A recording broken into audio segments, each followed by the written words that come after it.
नमस्ते बच्चों। BA third year की क्लास में आपका हार्दिक स्वागत है। आज हम तनाव शैथिल्य अर्थात देतांत पर चर्चा करेंगे।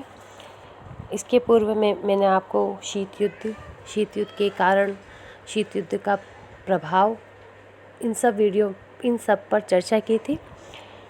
देतांत को समझने से पहले हमें इसका अर्थ समझना आवश्यक है।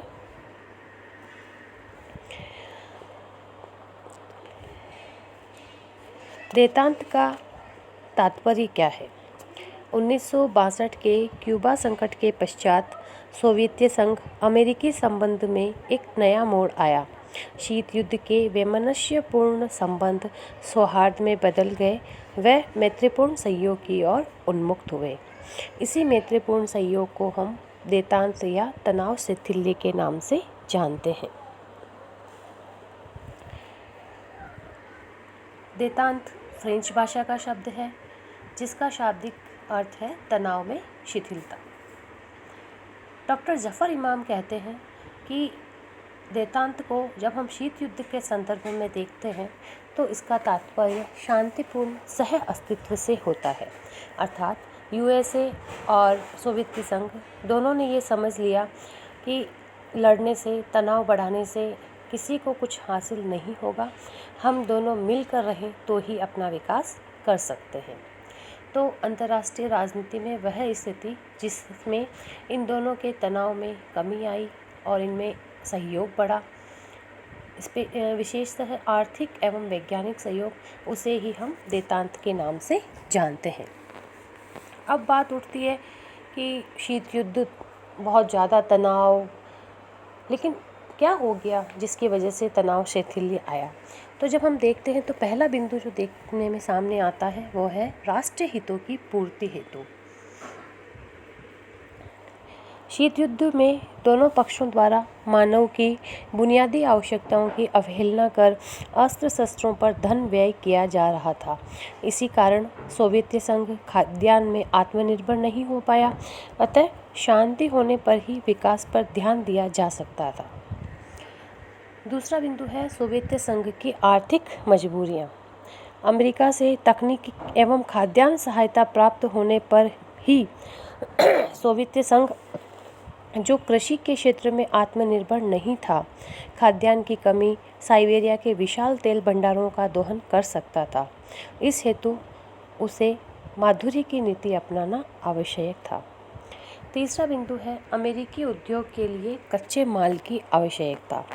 सोवियत संघ के पास गैस, पेट्रोल जैसे कच्चे माल के विशाल भंडार थे जिसकी अमेरिका को नितांत आवश्यकता थी। निक्सन प्रशासन का मानना था कि दोनों अर्थव्यवस्थाएं प्रतिस्पर्धी नहीं वरन सहयोगी है। अगला बिंदु है आणविक शस्त्रों में संतुलन एवं भय। युद्धोपरांत यूएसए ही अणुशक्ति से संपन्न था, किंतु सोवियत संघ ने भी आणविक विस्फोट कर उसकी बराबरी कर ली थी।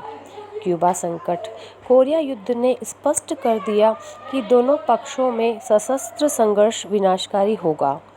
नाभिकीय शस्त्रों ने युद्ध को इतना विनाशकारी बना दिया कि कोई भी महाशक्ति इसका सहारा नहीं ले सकती थी।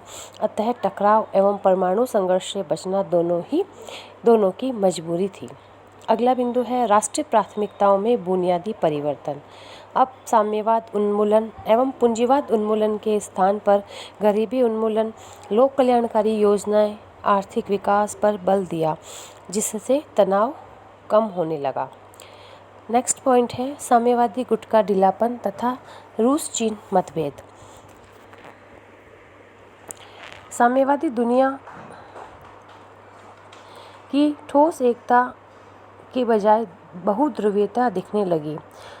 रूस चीन मतभेद ने यह आवश्यक कर दिया कि चीन के मुकाबले अपनी स्थिति सुदृढ़ करने हेतु सोवियत संघ अमेरिका से संबंध बढ़ाए। अगला बिंदु है गुट निरपेक्ष राष्ट्रों की भूमिका। इन राष्ट्रों ने शीत युद्ध को बढ़ावा देने वाली गुटबंदी को तोड़ा और शांति और सहयोग की आवश्यकता पर बल दिया।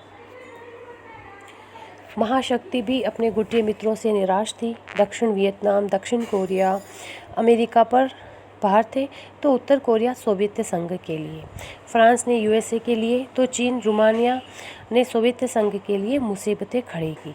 अतः उन्होंने अन्य देशों की मित्रता पर बल दिया। यूएनओ में तीसरे दुनिया के राष्ट्रों की भी बहुत महत्वपूर्ण भूमिका थी। इन्होंने शीत युद्ध की उग्रता को कम किया। अंतिम बिंदु है, यूरोपीय राष्ट्र युद्ध की कल्पना से भयभीत थे। अंतर्राष्ट्रीय माहौल में विद्यमान तनाव कभी भी युद्ध का रूप धारण कर सकता था। द्वितीय विश्व युद्ध चूँकि यूरोप की धरती पर ही लड़ा गया था, अतः वे अब कोई युद्ध नहीं चाहते थे। इस दबाव का सीधा प्रभाव अमेरिका पर पड़ा एवं तनाव में कमी आई। धन्यवाद।